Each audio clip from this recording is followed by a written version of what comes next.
The median is the message. We've all heard it, but what does it mean? Marshall McLuhan said, printing made literature possible, did not merely encode literature. That is what I mean when I say that in the not-so-long run, the median is the message. What McLuhan meant was that the medium of communication itself has a more profound effect on us than the actual content. To simplify, the printing press didn't introduce literature in the forms of books, magazines, or even newspapers, but it did accelerate and enlarge the scale of previous human forms of writing, which in turn led to the mass printing of books, newspapers, etc. Media ecology is a theory that basically states that changes in communication technology alter the social environment. Today, we'll be explaining the theory of media ecology in depth by giving a background on its history with changing forms of technology and how the theory is now relevant in the matters of today. But what is media ecology exactly?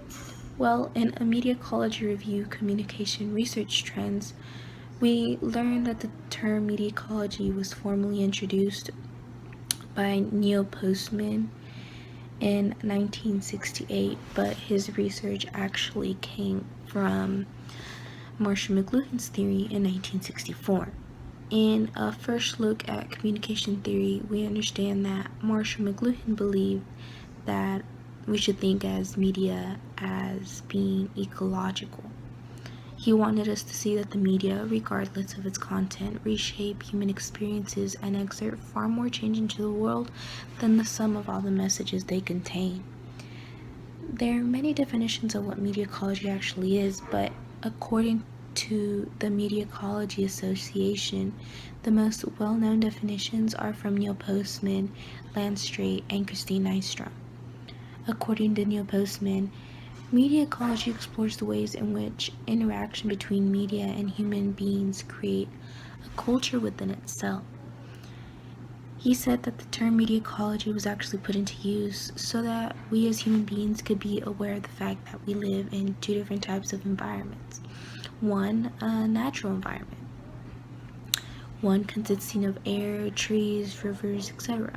The other, a media environment, consisting of language, numbers, images, etc.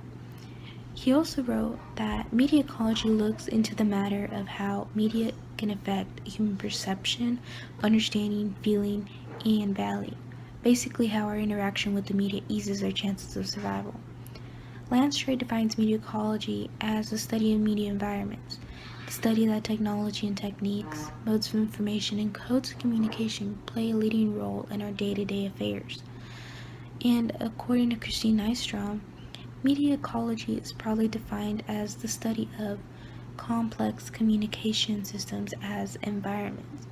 In her perspective, media ecology is very much in its infancy.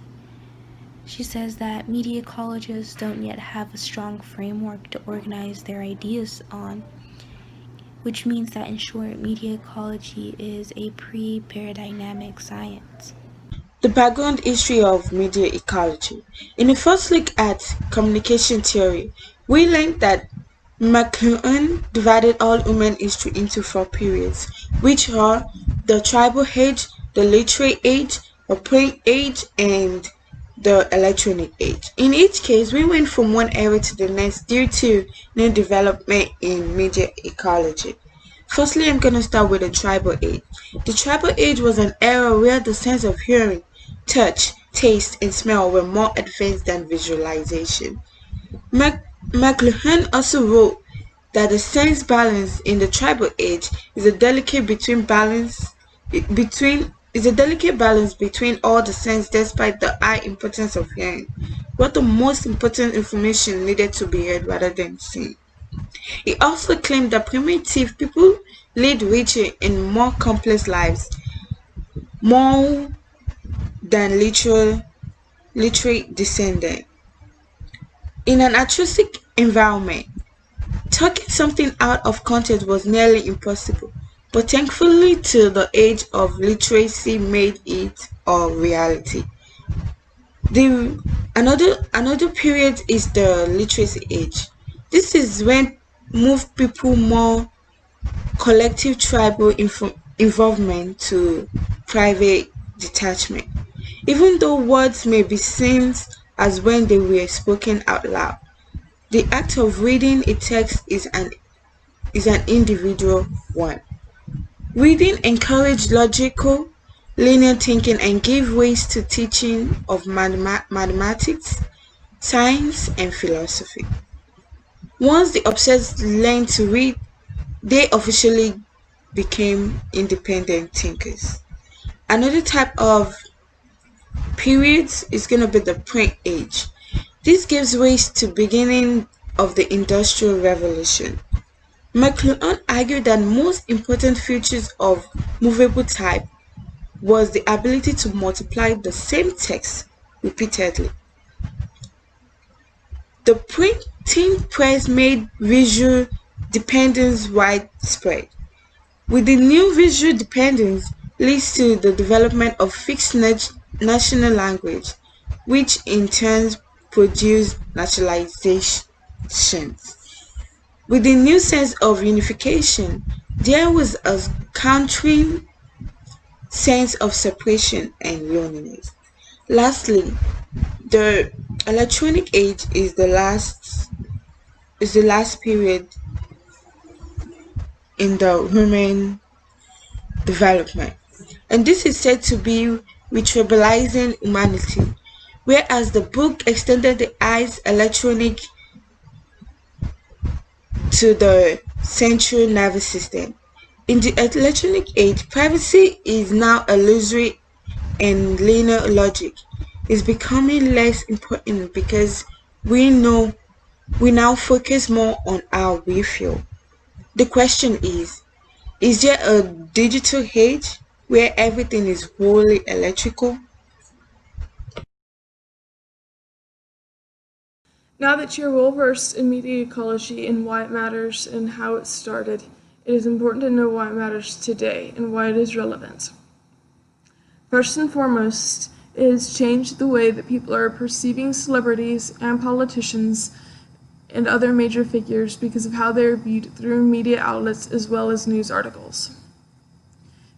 One of the most recent examples has been the Donald Trump election campaign of 2016 and how it put a spotlight on him as well as what other people around him were doing and what people said about him between other news articles. Another really good example is the Me Too movement. It has shown a shift in how people intake information about news articles and how it lends a voice to struggles and personal issues and makes them more relatable. However, media ecology also has many downsides. One of these is that it has created informational warfare that is being used within countries between people or between different countries in order to gain power. The Russian Panama Papers are a good example of this, when the power of the elite were pulled by the lower classes in order to redistribute the power of Russia. News articles hold the ability to control important names and figures because of the power they wield from the people they perceive in their messages and news. In a quote by Postman, he stated, "Our politics, religion, news, athletics, education, and commerce have been transformed into congenial adjuncts of show business, largely without protest or even much popular notice. The result is that we are a people on the verge of amusing ourselves to death. People read news articles and headlines and do not bother to dig deeper and find the truth, and because of this, information spreads like wildfire in this age of instant gratification. Information spreading can cause harm and be incredibly dangerous, and because of this, it should not be taken lightly.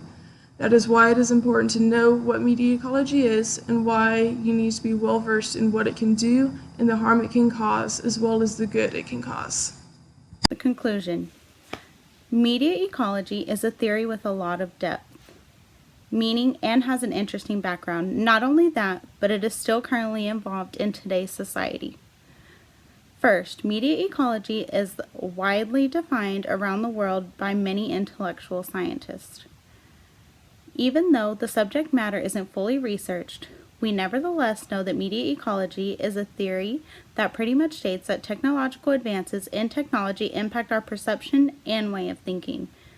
Second, media ecology has been around since the Stone Age, way back when technological advances, including the making of new tools. It is interesting to think that the theory of media ecology could be traced back to that time in history. We have advanced so much this century alone that we may have already or are about to enter a new period in history.